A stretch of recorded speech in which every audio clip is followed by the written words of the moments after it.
السلام علیکم دوستو، یہ بیان امت میں اتحاد کیسے ہو، اس کا جواب تلاش کرنے کے لیے یہ دیکھنا ہوگا کہ اختلاف کیسے ہوا۔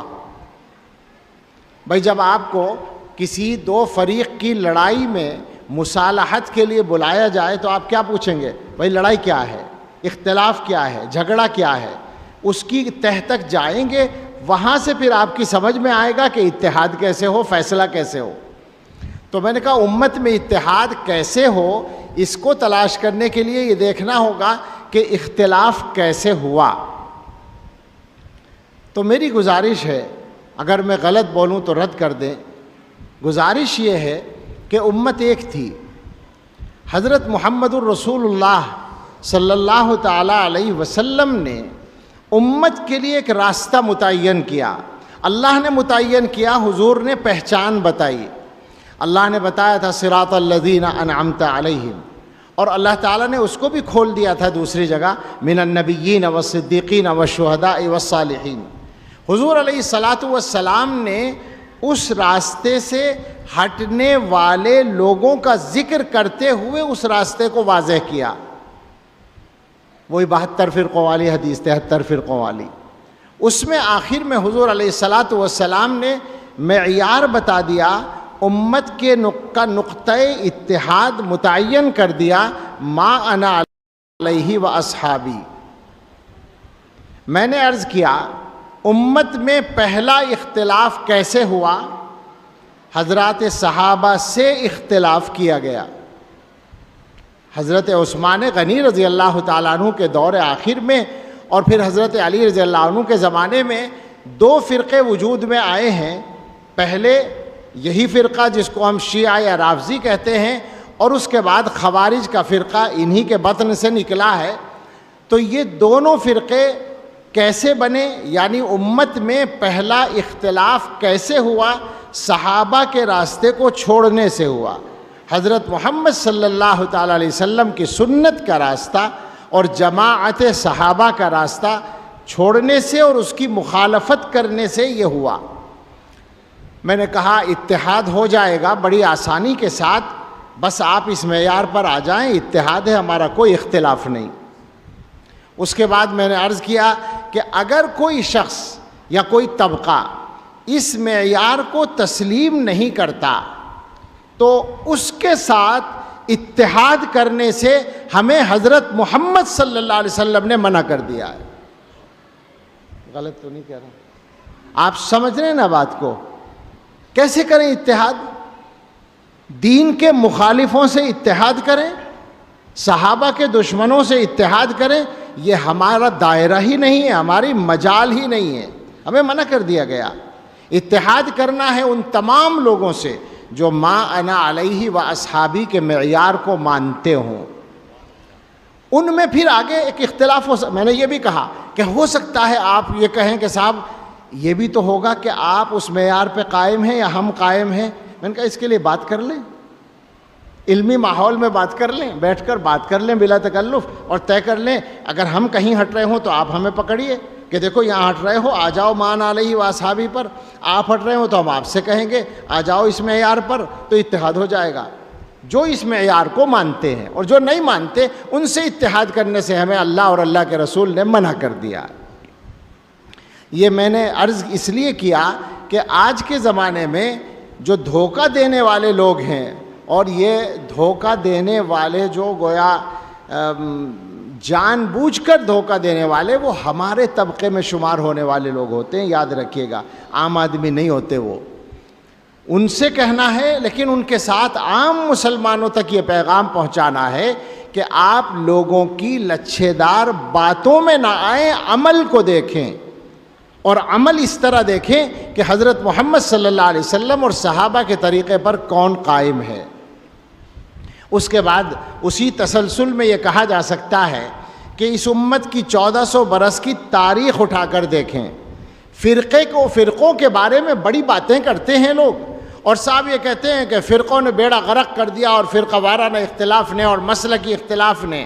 ہم بھی یہی کہتے ہیں، لیکن ہماری ایک گزارش ہے کہ ہاتھ ان کا پکڑو جنہوں نے اختلاف پیدا کیا۔ برا ان کو کہو جنہوں نے اختلاف پیدا کیا۔ ایک مثال ہے بہت آسان سی، آپ کے پڑوسی نے آپ کے راستے میں سے 1 فٹ جگہ پر قبضہ کر لیا، آپ نے اس سے کہا بھائی یہ ہمارا راستہ ہے، ہماری زمین ہے، واپس کرو۔ اس نے کہا نہیں ملتی۔ پریشان ہو گئے آپ نے عدالت میں کیس کر دیا۔ اب وہ پڑوسی آتا ہے اور آپ سے کہتا ہے کہ نہیں بھائی لڑائی کی بات نہیں کیا کرتے، اختلاف کی بات نہیں کیا کرتے، یہ کیس ویس کرنا، عدالت میں مقدمہ کرنا، یہ تو لڑائی کی بات ہے، ایسا نہ کرو۔ تو آپ کیا کہیں گے کہ اختلاف تو نے پیدا کیا، یہ میں نے پیدا کیا؟ اختلاف تو نے پیدا کیا، میں اس اختلاف کو حل کرنے کے لیے عدالت میں گیا ہوں۔ تو جن لوگوں نے ما انا علیہ و اصحابی کے معیار سے الگ نیا راستہ نکالا، ان کا گریبان پکڑیے جا کر۔ جو مجبوری میں اپنی ڈیوٹی پوری کر رہے ہیں یہ نشاندہی کر کے کہ یہ غلط ہو رہا ہے، وہ غلط کہہ رہا ہے، یہ راستے سے ہٹ رہا ہے، وہ راستے سے ہٹ رہا ہے، یہ متعین کرنے والے لوگ یہ تو ڈیوٹی پوری کر رہے ہیں اور یہ ڈیوٹی پوری کرنے پر مجبور ہیں۔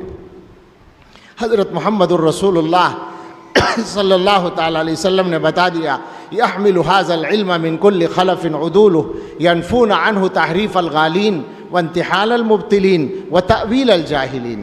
اس علم کو ہر بعد والی نسل کے معتبر لوگ اپنے بڑوں سے لیتے رہیں گے اور حاصل کرنے کے بعد 3 قسم کے لوگوں کی تردید کریں گے۔ حضور نے سکھایا ہے، باقاعدہ ڈیوٹی بتائی ہے۔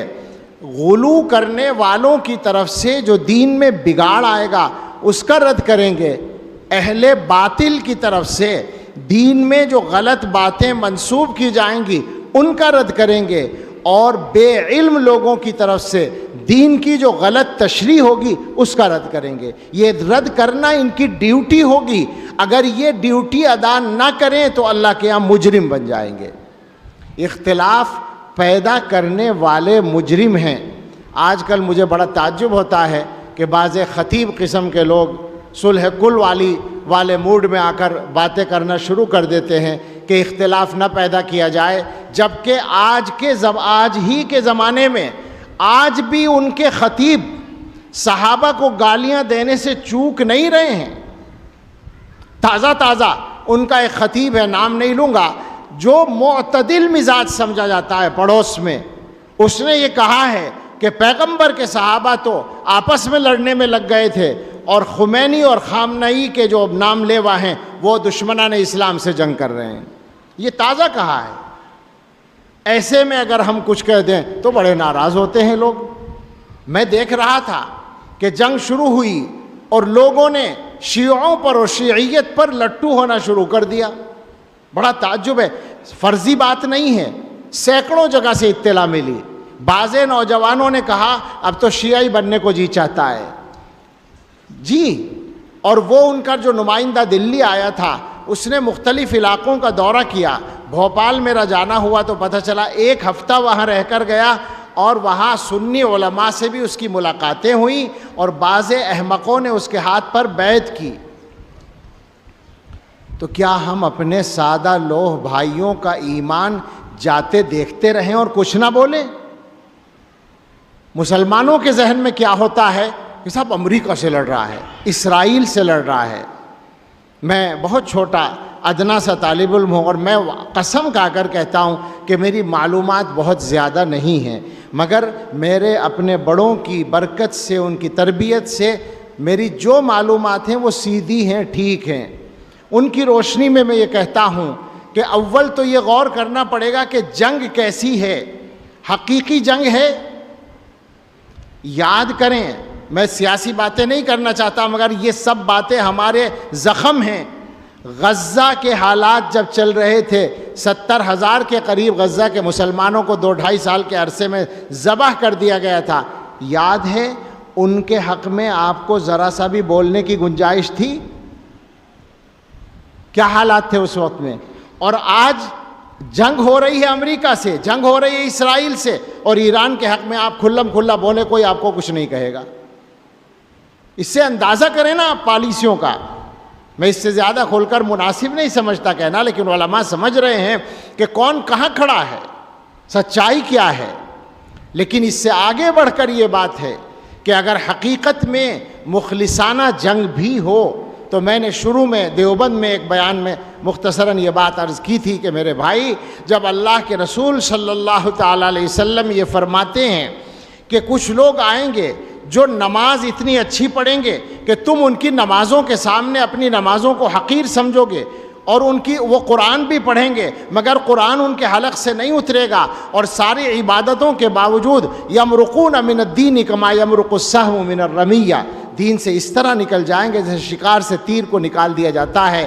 میں نے کہا جب اتنی ساری عبادتوں کے بعد، ایسے تقوی کے بعد دین کی گارنٹی نہیں ہے تو اس کا مطلب کیا ہے؟ کیا فقط اسرائیل سے جنگ کرنے سے ایران کے سارے گناہ معاف ہو جائیں گے اور شیعیت برحق بن جائے گی؟ حضور علیہ الصلاۃ والسلام نے تو معیار یہ بتایا کہ عقیدہ صحیح ہونا ضروری ہوگا۔ وہ خوارج کی بات ہے، وہ جو نمازوں والے، روزوں والے، عبادت والا طبقہ ہے، وہ خوارج ہیں۔ عملی زندگی میں ان سے زیادہ متقی ہونا مشکل ہے، اس لیے کہ ان کا تو مذہب یہ تھا کہ اگر کبیرہ گناہ کر لیا تو کافر ہو جائیں گے، تو وہ کبیرہ گناہ سے بچتے تھے، وہ تقوی اختیار کرتے تھے، مگر احمق تھے، عقیدہ صحیح نہیں تھا، اور سیدھی سادی بات یہ کہ صحابہ کے مخالف تھے، صحابہ کے راستے سے ہٹ گئے تھے، تو اللہ کے نبی صلی اللہ علیہ وسلم نے یہ وعید سنا دی کہ دین سے ان کا کوئی واسطہ نہیں۔ تو ہمارے مسلمان بھائی کس بات پر خوش ہوتے ہیں؟ اور کون سے حقائق ہیں جن کا پتہ ہے؟ ابھی ایک صاحب نے مجھے فون کیا کہ آپ نے ایران کو ایسے لکھ دیا اور خلیجی ممالک کو بھی آپ نے کہا مگر آپ کا ان کے لیے لہجہ نرم ہے۔ میں نے خلیجی ممالک سے بھی اپیل کی، میں صاف بتا دوں ہمیں خلیجی ممالک سے نہ کوئی مدد ملتی ہے، نہ لینے کا کبھی ارادہ ہوا، سعودی عرب سے بھی نہیں، قطر سے بھی نہیں، کویت سے بھی نہیں، کہیں سے نہیں۔ جو لوگ مدد لے لے کر پلے ہیں اور پھر ناراض ہو گئے وہ جانیں، ہمارے یہاں یہ سب نہیں ہوتا۔ الحمدللہ جو بات کہتے ہیں حق کی بنیاد پر کہتے ہیں۔ خلیجی ممالک سے ہم نے یہ کہا کہ خدا کے واسطے اپنی پالیسیوں پہ نظر ثانی کیجئے، آپ کی پالیسیوں نے یہ دن دکھا دیا کہ ایران پورے خلیج پر قبضہ کرنے کے لیے تیار کھڑا ہے، اور آپ کے حامی اور ہمدرد جو ہیں وہ آپ کا دفاع کرنے کی پوزیشن میں نہیں ہے، یا ان کا ارادہ ہی نہیں ہے۔ یہ میں نے لکھا۔ اس کو کہہ رہے تھے ایک صاحب کہ آپ نے ان کے لیے نرم لہجہ استعمال کیا۔ میں نے کہا کہ اچھا یہ بتائیے کہ ان سے اور کیا کہا جا سکتا ہے اس موقع پر؟ سادہ سی بات بتائیے کہ ان سے اور کیا اپیل کی جا سکتی ہے؟ کہا ایران کے بارے میں آپ نے یہ لکھ دیا، ایران ہی ہے جو اسرائیل سے لڑ رہا ہے، خلیجی ممالک نے تو اسرائیل کو دودھ پلایا اور انہی کی وجہ سے وہ طاقتور ہوا۔ تو میں نے کہا جیسی معلومات خلیجی ممالک کے بارے میں آپ کے پاس ہیں، تھوڑی بہت تحقیق کر کے ایران کے بارے میں بھی معلومات حاصل کر لیں، پھر بات کریں۔ ان کی سمجھ میں الحمدللہ بات آ گئی اور انہوں نے ایک تحریر لکھی میری تائید میں۔ تو کہنا یہ ہے کہ یہ دھوکے کا زمانہ ہے، بہت زیادہ دھوکے چل رہے ہیں۔ ایک بہت بڑا دھوکہ جس سے ہمارے احباب بہت متاثر ہوئے، یعنی عام سنی مسلمان، کہ صاحب خامنئی نے تو فتویٰ دے رکھا ہے کہ صاحب صحابہ کو برا نہیں کہنا ہے۔ صحابہ کا لفظ نہیں لکھا، ویسے اس نے رموز اہل سنہ کا لفظ لکھا ہے، اسے ڈر لگا صحابہ کا لفظ لکھنے میں۔ لیکن ان سے کوئی پوچھے کہ وہ سیاسی فتویٰ، اور ظاہر ہے کہ وہ تقیہ والا مذہب ہے تو ظاہری فتویٰ ان کا کچھ بھی ہو سکتا ہے، کیا خامنئی نے اپنی کتابوں سے حضرت عائشہ صدیقہ رضی اللہ تعالی عنہا اور حضرات صحابہ کی بدترین گستاخیوں کے مضامین نکال دیے؟ اور کیا خمینی صاحب کی کتابوں سے وہ مضامین نکال دیے گئے؟ دھوکہ ہے، کچھ بھی نہیں ہے دھوکے کے علاوہ۔ ہماری مجبوری ہے کہ ہم اپنے اور اپنے بھائیوں کے ایمان کو بچانے کے لیے صحیح بات کہنے پر مجبور ہیں۔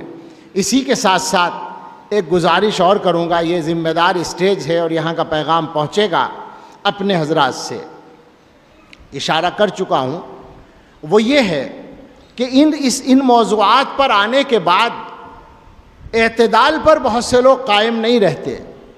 ایک خاصی تعداد ہے جو شیعیت سے متاثر نظر آتی ہے، وہ یہ سمجھتی ہے کہ اہل بیت سے محبت کا حق تو شیعوں نے ادا کیا ہے اور ہم نے کوتاہی کی ہے نعوذ باللہ اہل سنت نے، لہٰذا کچھ ان کے سر میں سر ملانا چاہیے۔ بالکل غلط بات ہے، قطعاً غلط بات ہے۔ اہل سنت کے یہاں جس طرح صحابہ کرام کا مقام متعین ہے، اہل بیت کا مقام بھی متعین۔ ہم یہی تو کہتے ہیں کہ جو عمارتیں بنا کر تیار کر دی گئیں تم نے ان کو ڈھایا ہے۔ صحابہ کرام کا مقام امت میں طے کر دیا گیا تھا، آج نہیں ہوا تھا، اللہ کے کلام میں طے ہوا تھا، اور دور صحابہ کے آخر میں یہ طے کر دیا گیا تھا کہ اب اس موضوع پر بات نہیں کی جائے گی۔ خود صحابہ نے کہا تھا، اور تابعین نے کھلے طور پر یہ کہہ دیا تھا کہ صحابہ کے بارے میں بات نہیں ہوگی، ان کا مقام متعین ہو چکا ہے۔ مجھ سے کہنے لگے کچھ لوگ کہ فلاں صاحب تو بڑے حوالے دے کر باتیں کر رہے ہیں، صحیح حدیثیں پیش کر رہے ہیں۔ میں نے کہا غلط پیش کر رہے ہیں، لیکن اگر صحیح بھی ہو اور کوئی ایسی صحیح حدیث ہو جس سے کسی صحابی کی غلطی یقینی طور پر معلوم ہو جائے تو اس کا بھی بیان کرنا جائز نہیں ہے۔ مقرر ہے یہ مسئلہ، یہ ہمیں ہمارے بڑے بتا چکے ہیں، تابعین بتا چکے، ائمہ مجتہدین بتا چکے، فقہاء محدثین بتا چکے۔ بالکل اسی طرح سے اہل بیت کا مقام بھی ہمارے دین میں متعین ہے۔